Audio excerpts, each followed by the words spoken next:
l'Ancien Testament.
Douze tribus, un seul peuple.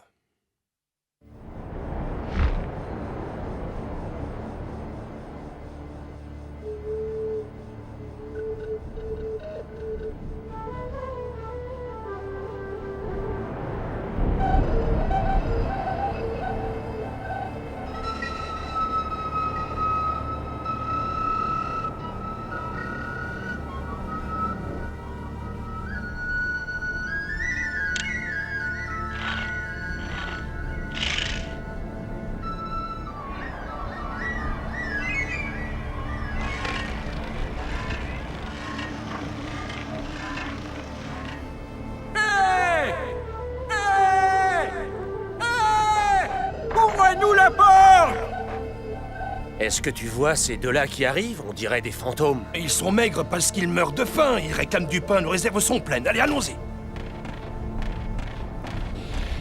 Tu sais que nous n'avons pas le droit d'ouvrir la porte. De quoi tu as peur? Ils ont faim, c'est tout.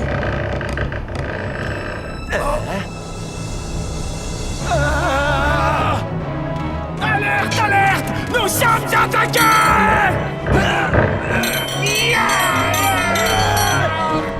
Allez, donne-moi une lance, vite! Par ici, les gars! Il nous faut du renfort!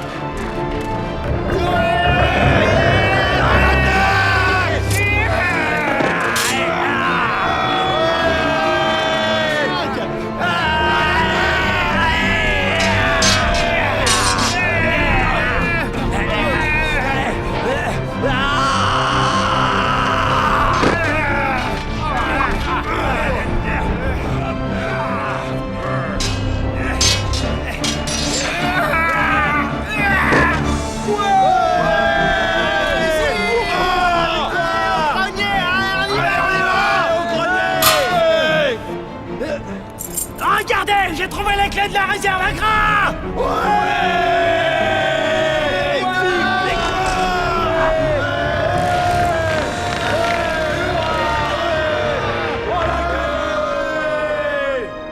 Et tous les affamés qui avaient pris part à l'attaque de la réserve de grains remplirent leurs sacs de blé pour nourrir leurs familles qui étaient affamées depuis de longues semaines.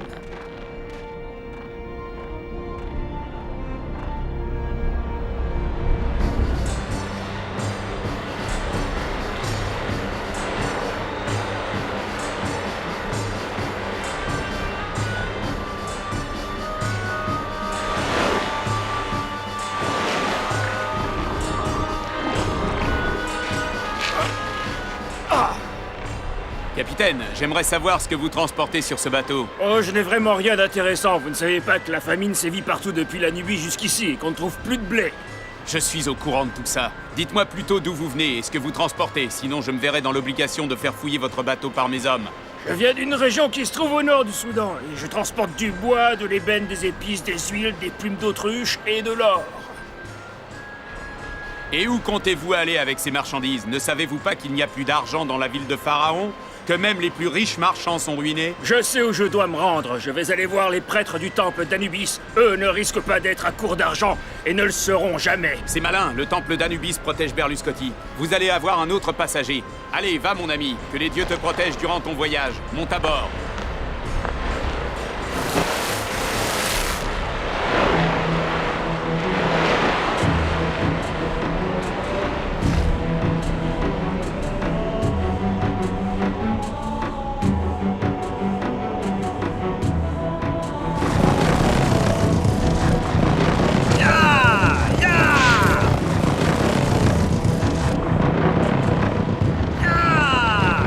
Où vont-ils comme ça? Ils vont mater la rébellion et punir les voleurs qui ont attaqué la réserve de grains.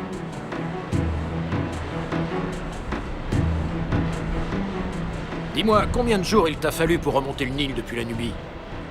Oh, quelques jours, les vents étaient favorables. Ah, voici les couleurs de l'Égypte, le kémet, la terre noire que l'on utilise pour fabriquer des briques.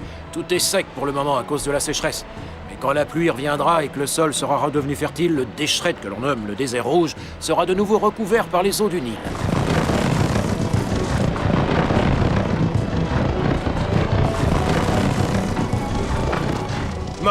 Morts, ils sont tous morts. Ils les ont tous massacrés. Nous devons rattraper ces voleurs et les punir.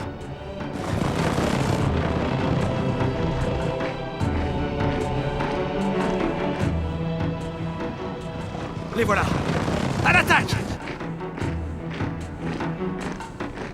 Regardez, ils nous ont suivis. Ils vont nous rattraper. Nous n'avions pas besoin de ça. Nous sommes fatigués. Nous avons besoin de nous reposer avant de nous battre. Je suis trop affamé et épuisé pour combattre. J'aime mieux mourir.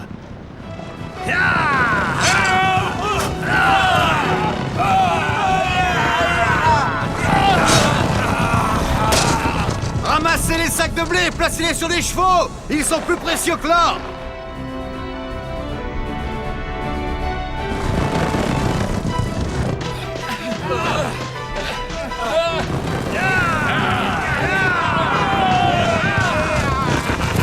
Vous récupérez tous les sacs. Nous allons poursuivre les autres et les punir.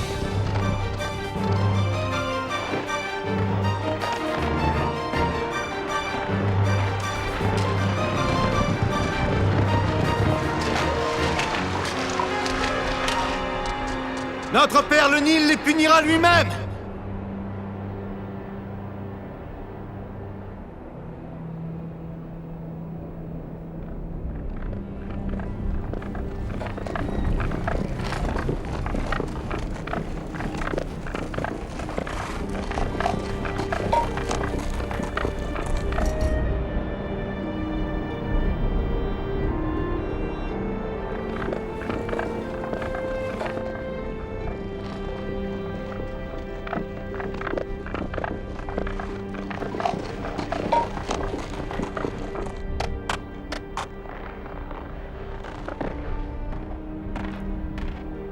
À l'honorable père de mon maître Zaphnat-Panéa, vice-roi d'Égypte qui tient dans ses mains le cœur de notre vénérable et bien-aimé pharaon, je vous transmets les présents que votre fils aimant vous envoie, des chameaux ainsi que des réserves de nourriture et d'eau pour la fin de votre voyage. Je vous remercie infiniment pour ces marques d'attention, mais après toutes ces années, la présence de mon fils m'aurait été bien plus agréable encore. Quand pensez-vous que je pourrais le voir?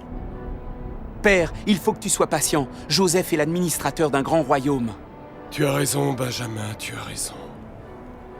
Mon maître vous attend dans la région de Goshen. C'est là que le pharaon vous a réservé des terres pour installer votre caravane ainsi que vos tentes. Vous y trouverez tout ce qu'il vous faut pour votre bien-être, des fruits, de l'eau. Que le nom de Yahvé, notre Dieu, soit loué, lui qui tient toujours ses promesses!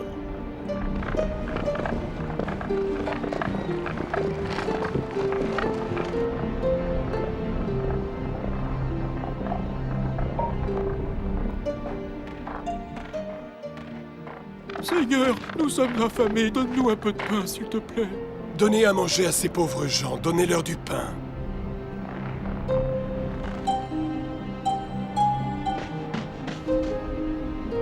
Tenez.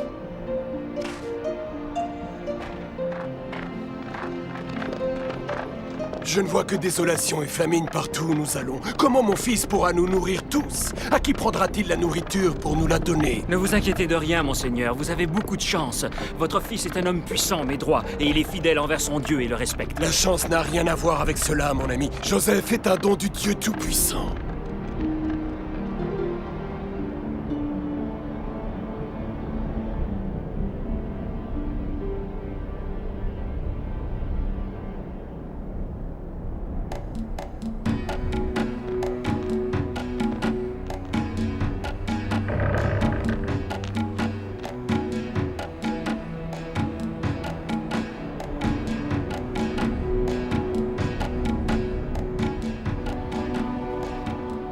Crois-tu que le pharaon aura pitié de nous et nous donnera du grain pour manger? Bien sûr, ses serviteurs lui ont fait savoir que son peuple meurt de faim. Il doit nous donner du pain, sinon nous irons le prendre de force. Ne t'aventure pas vers les réserves. Tous ceux qui ont tenté ont été exécutés. Il a toujours pris soin de nous comme de ses enfants, il le fera de nouveau. Nous n'allons pas attendre encore 3 autres années. Le pharaon! Vive le pharaon!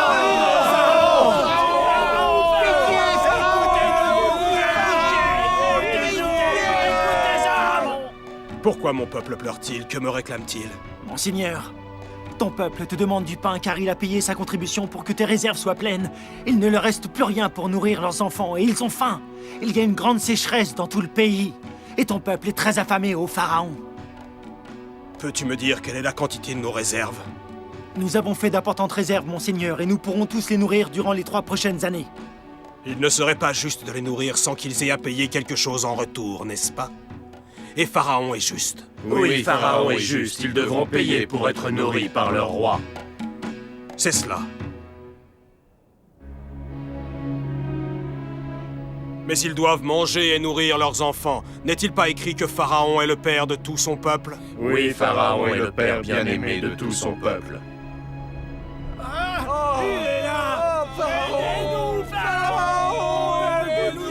Dis-moi, Zaphnat Panéa, que puis-je faire pour eux? Il te faut les rassurer parce que tu es leur père, et ensuite tu pourras faire une déclaration et publier un édit. Parfaitement, je vais publier un édit.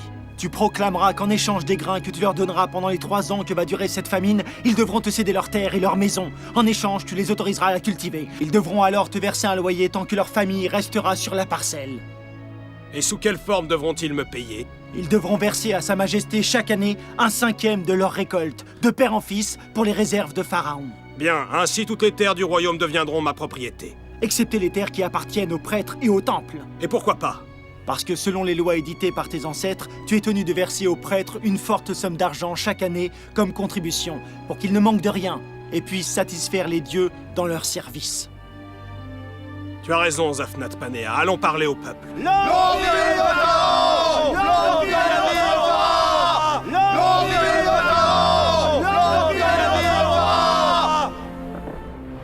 Vous et vos enfants allez recevoir du grain pour manger. Je ne laisserai pas mon peuple mourir de faim. Ainsi, notre royaume va demeurer fort. En échange de cela, après la sécheresse, vous travaillerez pour votre roi pour rembourser la nourriture que je vous donnerai. Vous ne devez pas avoir de crainte, car Pharaon est votre père.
Le voici, père.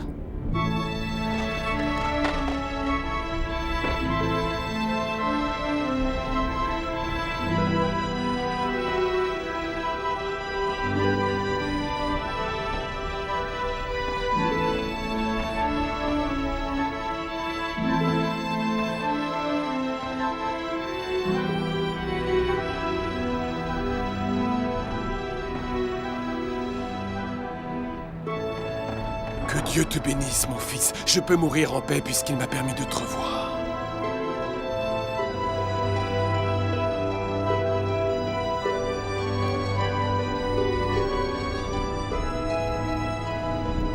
Mon fils, tu étais mort pour nous, et tandis que nous étions frappés par la famine, Yahvé a trouvé bon de nous réunir à nouveau. Vous ne manquerez plus de rien, mes frères. Vos fils et vos serviteurs travailleront pour Pharaon, le souverain de ce royaume, et ils seront respectés de tous. Parce que toi, père, tu as trouvé faveur aux yeux de Pharaon. Sois béni à tout jamais pour tes bontés, ô Seigneur Dieu Tout-Puissant.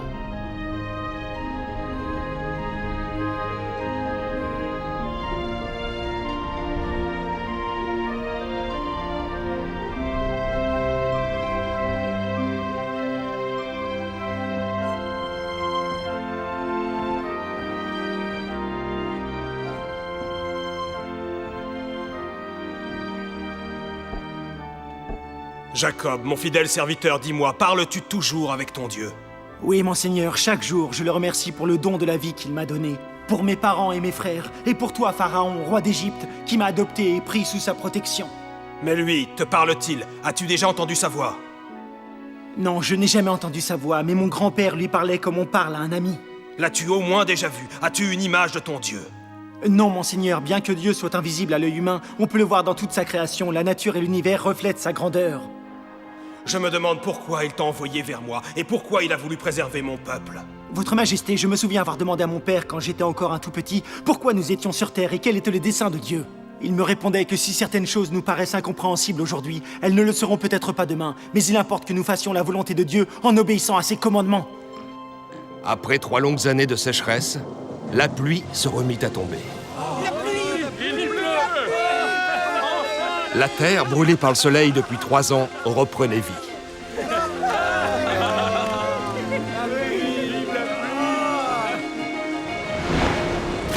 Le Nil retrouva la totalité de son lit naturel. Et ses eaux se remirent à nourrir la terre d'Égypte.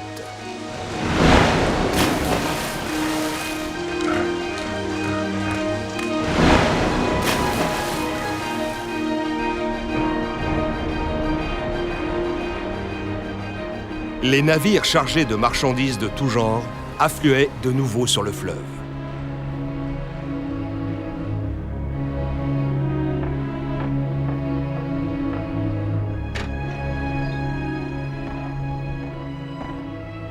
Joseph, notre père te réclame auprès de lui. Viens. Dis-moi ce qu'il y a, Benjamin. Notre père demande que nous nous réunissions autour de lui maintenant. Dans ce cas, ne perdons pas de temps, mon frère.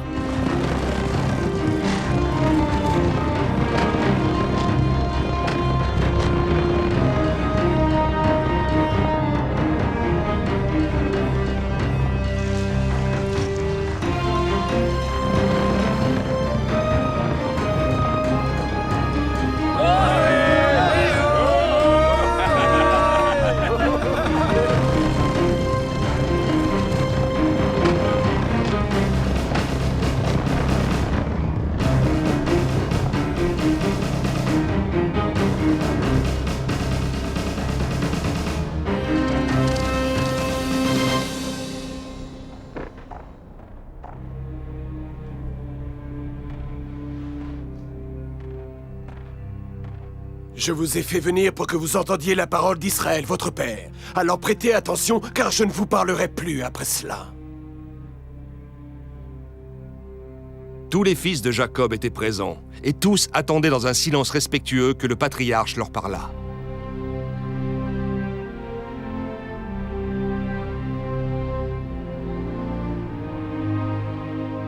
Que le Dieu qui a marché avec mes pères Abraham et Isaac, celui qui cheminait là où j'ai cheminé, le Dieu qui s'est révélé être le gardien de mes pas et m'a protégé tout au long de ma vie, soit avec vous et vous accorde sa protection et ne vous abandonne pas tout au long de vos vies. Je vais donc vous bénir un par un, mes fils. Que Yahvé te protège, Ruben. Je t'accorde ma bénédiction, Siméon.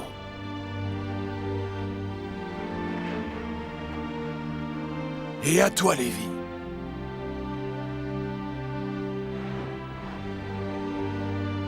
Et toi, Judas.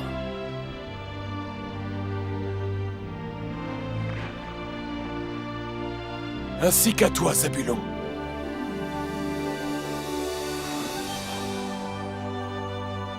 Sois béni, Issachar.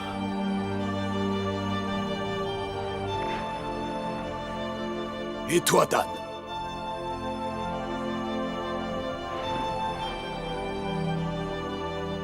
Gad.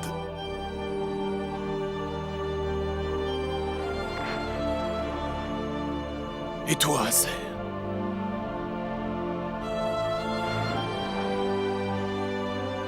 Naphtali.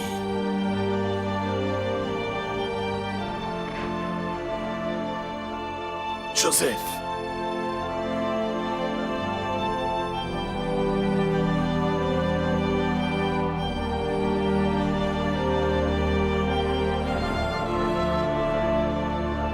Et toi, Benjamin.